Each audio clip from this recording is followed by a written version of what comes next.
My husband lied, cheated, and stole our future savings to chase a dream with another woman. Now I'm rebuilding alone while he begs from the ruins. I, a 28-year-old female, need to start with some history. I met Andrew, a 30-year-old male, during our sophomore year of college. I was immediately taken to him because of his ambitious personality and clear aspirations. We were both business majors.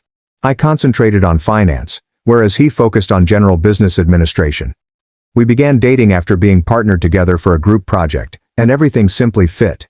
Despite the fact that we were broke college students, our dates were always memorable because Andrew would prepare delicious meals in his tiny apartment kitchen. He learned to cook from his grandmother, who raised him after his parents were killed in a car accident when he was 12. Cooking was his way of keeping her memory alive, which I always found quite moving. Following graduation, we both got wonderful jobs. I began at a mid-sized investment firm, while Andrew landed a position at one of our city's leading financial institutions.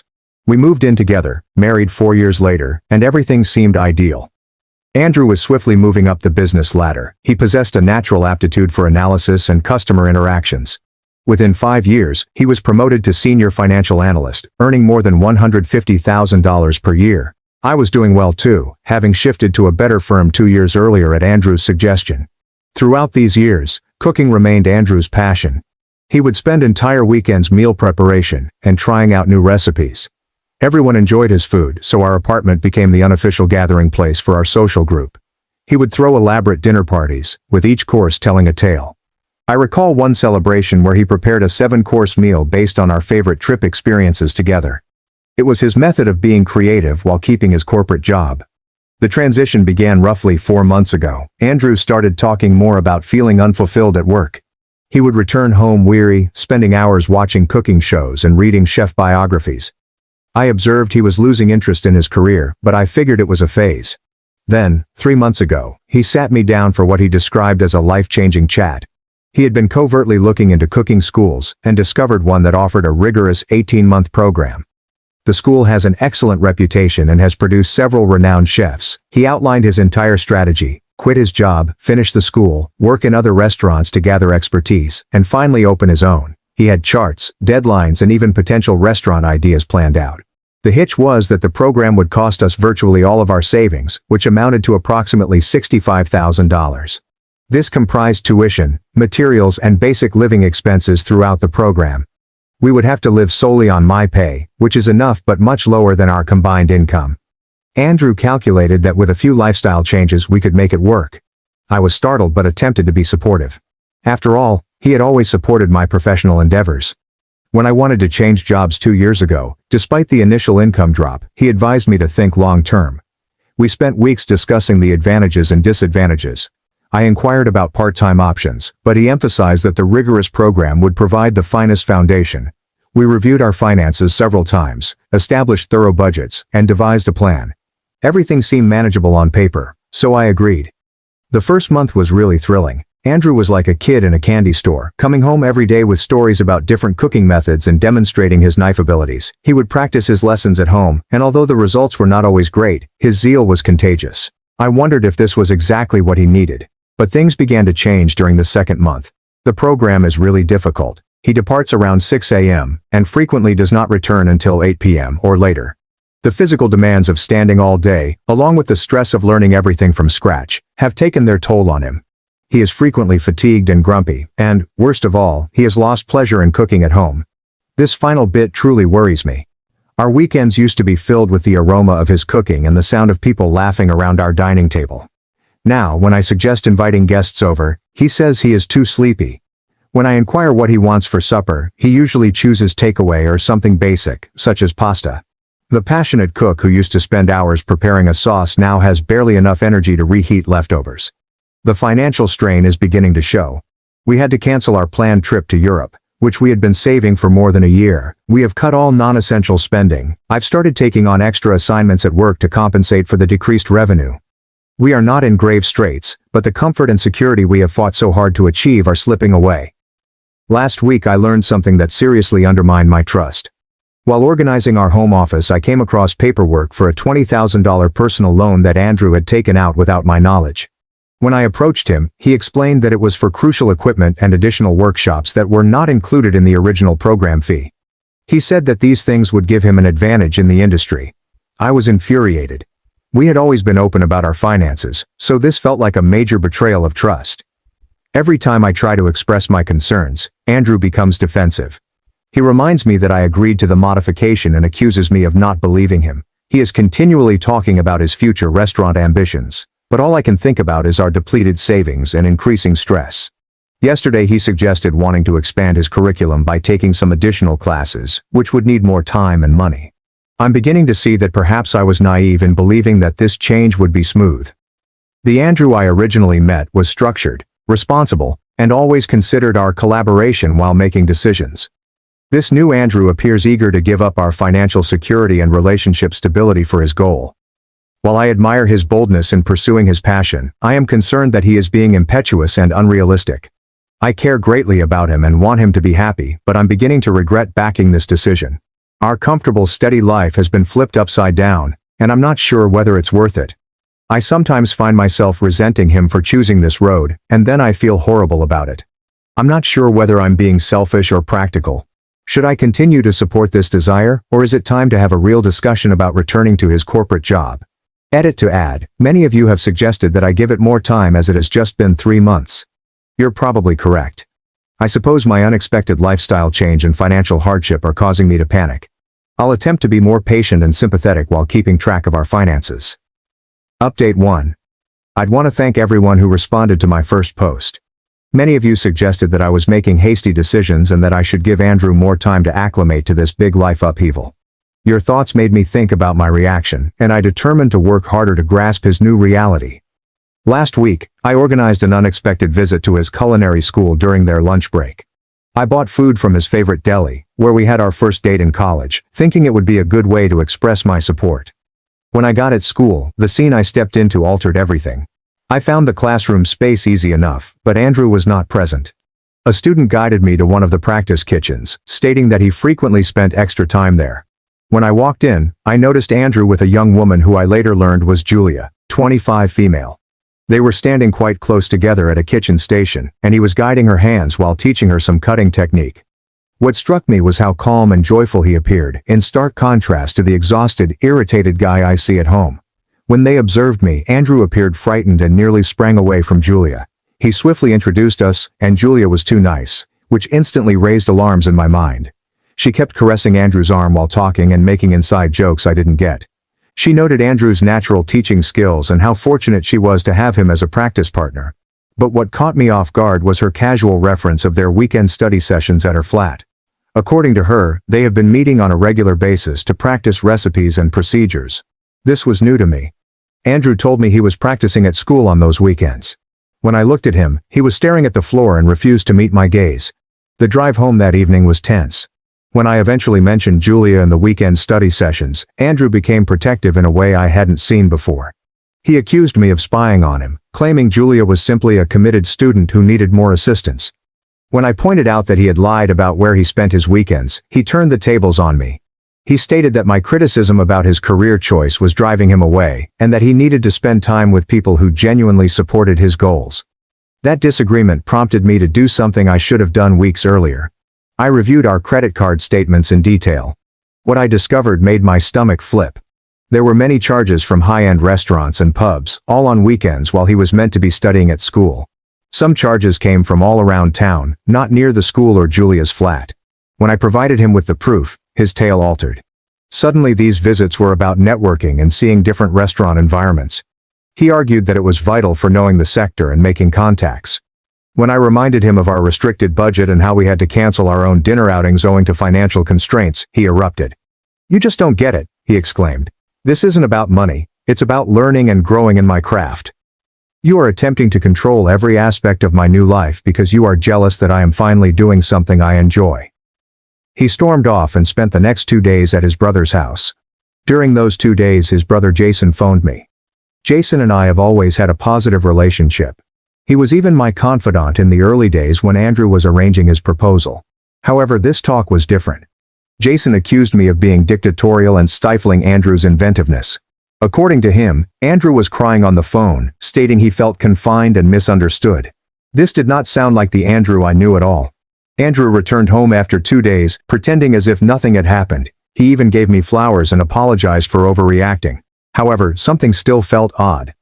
The next day, when washing laundry, I discovered a little notebook in the pocket of his chef coat.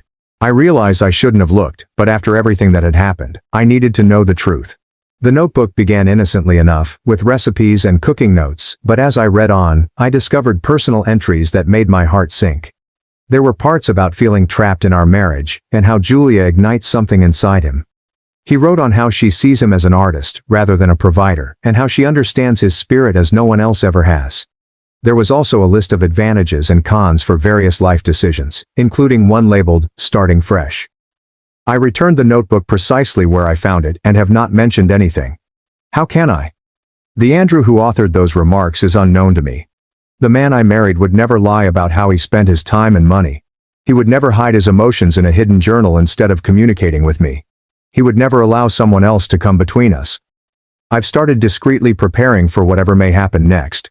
I opened a separate bank account and transferred some of my salary there. I've documented everything, the lies, the hidden costs, and the instances when he went missing.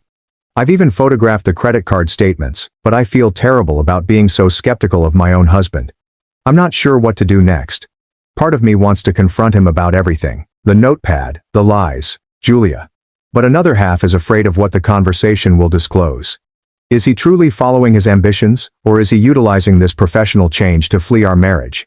Would revealing what I know push him away or finally get him to be honest with me? For the time being, I'm just observing and waiting, feeling like a stranger in my own marriage. The saddest part is that I still adore him, and I find myself hoping that this is just a period caused by stress and huge life changes. But deep down, I'm starting to wonder if our marriage will be another casualty of this dream. Update 2. Last week the truth finally hit me, and it was worse than I could have imagined. It began with an email from an address I didn't know, with the subject line, "Your husband and my girlfriend." The sender was Julia's 3-year boyfriend, Eric. Eric sent a detailed and damning email. He discovered the affair after discovering Julia's phone unlocked while she was showering. He discovered months of messages between her and Andrew, stretching back practically to the start of the culinary program. He sent me screenshots of their talks, claiming, "I deserve to know the truth just like he did." Reading through those texts seemed like watching a train wreck in slow motion. It began innocently enough with discussions about recipes and processes, but quickly shifted to personal exchanges. Andrew grumbled to her that I was too concentrated on the practical aspects of life and did not comprehend his artistic spirit. They mocked me as the banker in their communications, joking about how foolish I was to see what was going on right in front of me. The communications revealed that their study sessions were primarily held at high-end restaurants, with Andrew spending hundreds of dollars on tasting menus and wine pairings. They rationalized it as research for their prospective business partnership. Yes, you read it correctly. They had planned to operate a restaurant together after graduation. That $20,000 personal loan was used primarily for market research dinners and initial business planning for their prospective cafe. Julia executed her role flawlessly, always feeding Andrew's ego with messages about how wonderful and misunderstood he was. She referred to him as her culinary soulmate and claimed I was preventing him from reaching his full potential.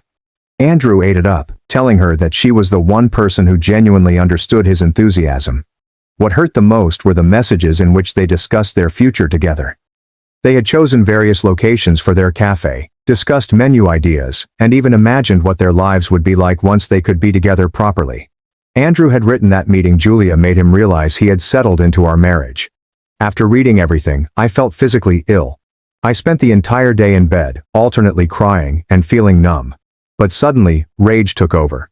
I copied out all of the messages, arranged them on our dining table, the same table where he used to prepare those beautiful dinners for me, and waited for him to return home. When Andrew went in and saw the papers, all the color left his face. His first words were neither, "I'm sorry," nor a denial.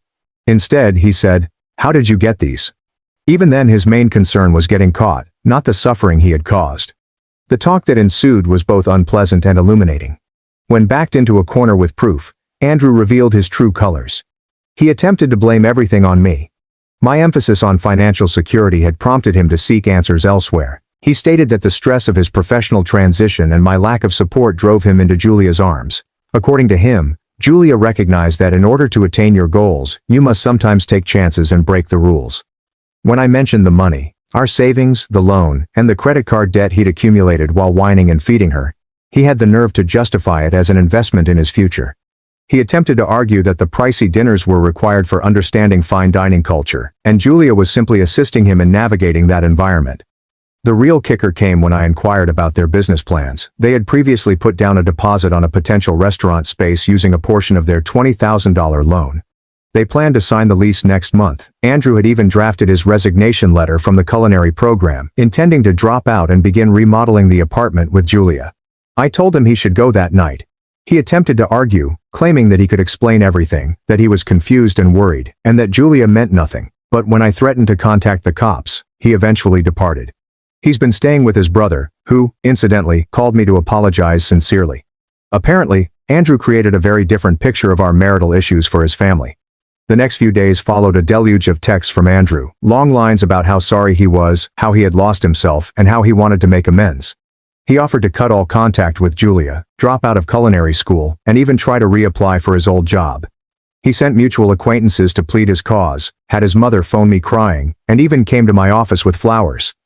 Security escorted him out. But I am done. The trust is gone, as is the respect. The man I married, the one who cooked me dinner in his tiny college apartment and dreamed of making a life together, is no longer alive. That dude does not exist anymore. I don't recognize the person in his place. Someone who could lie to my face, take our savings, and plan their future with another woman while lying in our bed. Update 3. I promised this would be my final update, and it feels good to end this chapter of my life. The previous 3 months have been a roller coaster of legal meetings, emotional upheavals, and significant life changes. But I am finally beginning to see light at the end of the tunnel. Divorce proceedings are already started. Following my last update, Andrew's attempts to win me back became increasingly desperate. He showed up at my workplace so frequently that I had to register a complaint with security. He sent handwritten notes about how Julia didn't mean anything to him, how she was only a symptom of his quarter-life crisis, and how leaving his corporate career had briefly driven him insane. He even dropped out of culinary school and urged his former employer to hire him back. They declined.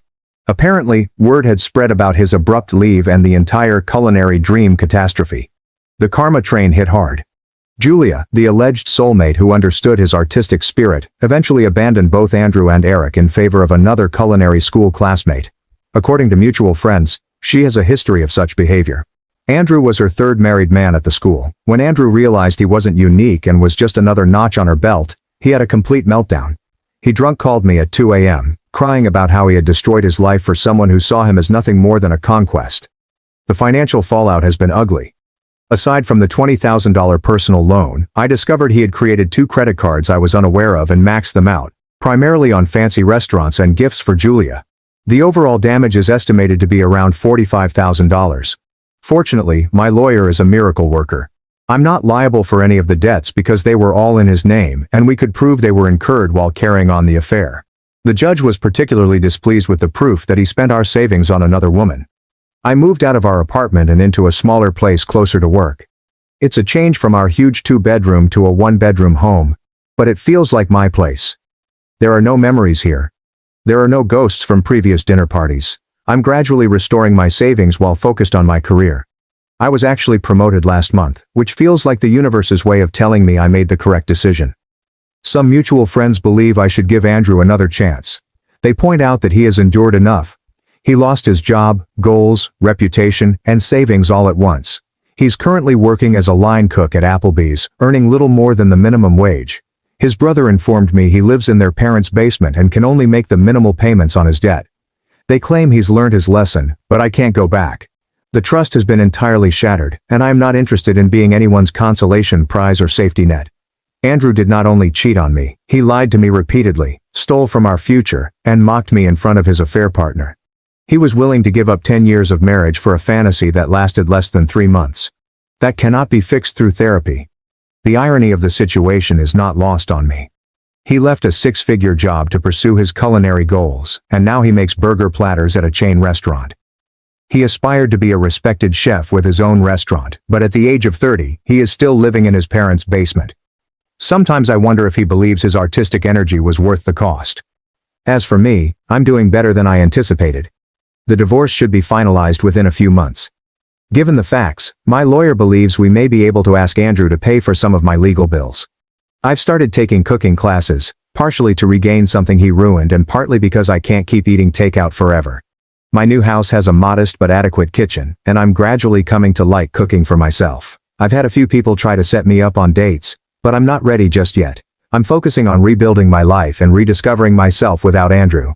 Maybe one day I'll trust enough to love again, but for now, I'm happy with my independence and peace of mind. Sometimes the best form of vengeance is simply to live,